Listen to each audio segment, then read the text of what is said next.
अस्सलाम वालेकुम नाज़रीन। पाकिस्तान सुपर लीग सीजन 9 के 13वें मैच में पेशावर ज़ल्मी के कप्तान बाबर आजम ने अपने T20 कैरियर की 11वीं और PSL की दूसरी तेज तरीन सेंचुरी स्कोर कर डाली। जी हाँ नाज़रीन, बाबर आजम ने इस दूसरी PSL की बड़ी सेंचुरी के साथ ही एक अनोखा रिकॉर्ड भी कायम कर लिया, जो आपके साथ शेयर करने वाले हैं। सबसे पहले अगर आप भी बाबर आजम के फैन बन चुके हैं तो कमेंट बॉक्स में बाबर आजम टाइप करें, वीडियो को लाइक करें, चैनल को सब्सक्राइब करके बेल आइकन को दबा दें।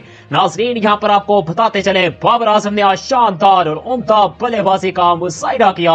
नाज़रीन, बाबर आजम ने 59 गेंदों पर अपनी PSL कैरियर की दूसरी जबकि T20 कैरियर की 11वीं सेंचुरी मुकम्मल कर डाली।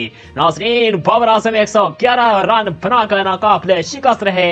बाबर आजम के इनिंग में 5 लंबे छक्के जबकि नाज़रीन 14 शानदार चौके शामिल थे। इसी के साथ ही बाबर आजम 2019 से अब तक सबसे ज्यादा 11 सेंचुरियां स्कोर करने वाले पहले बैटर भी बन गए।